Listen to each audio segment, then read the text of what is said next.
हमारे देश का, बनारस का पहला प्रधानमंत्री जो छत्र छाया में हम लोग रहते हुए, और यह भी शायद सौभाग्य की बात है कि इस समय भी हमारा प्रतिनिधित्व भारत का प्रधानमंत्री ही कर रहा है।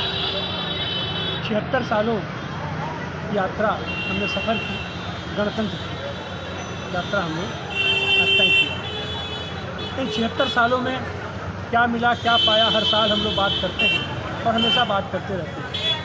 हम तो ये जानते हैं कि इसमें सबसे बड़ी चीज़ जो हम लोगों ने पाया कि सबको समान अधिकार मिला, वोट का अधिकार मिला। गढ़ऊ कटवारू से लेकर के नरेंद्र मोदी तक, लाल बहादुर शास्त्री तक सबका एक मत, ये कहीं न कहीं से हमारे समाजवाद को प्रतिस्थापित करने की चीज़ थी। और ये जो हमारा समाजवादी दर्शन या हमारे देश के जो रगों में समाजवाद दौड़ता है, उसका परिणाम है।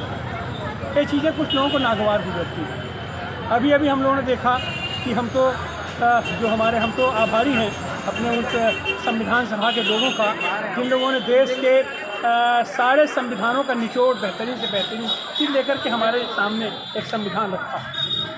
आज की तारीख में भी दुनिया के पैमाने पर बहुत जगह आज की तारीख में भी सबको वोट का अधिकार नहीं है, लेकिन हमारे यहाँ बिना किसी भेदभाव के स्त्री पुरुष, गरीब अमीर, किसान तेज मजदूर सबको समान अधिकार मिला।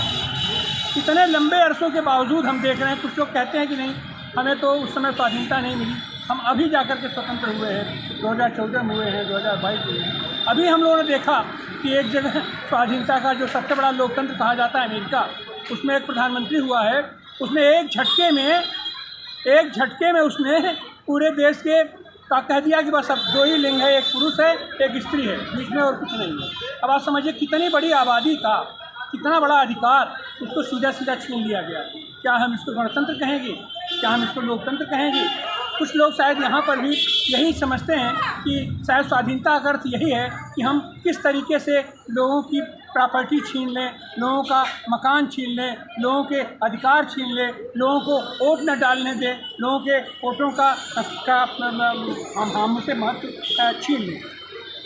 खैर जो भी है, आज हम लोग एक अपने पूर्व प्रधानमंत्री के छत्रछाया में बैठे हुए हैं, तो हम समझते हैं आज के दिन इस 76 वर्षों में हमने क्या पाया, क्या देखा, आत्मनन करने की ज़रूरत है। और उस 76 सालों में जो हम पाए हैं, उसको अगर वो सही चीज़ें हैं तो हम उसको किस तरीके से आगे बढ़ा सकें, हम किस तरीके से आगे हम उसको ले जा सकें, और अपने अधिकारों के प्रति और ख़ास करके मताधिकार के प्रति उस मतों का कीमत, उन मतों का मूल्य हम खुद समझें और पूरे देश को समझाएं। क्योंकि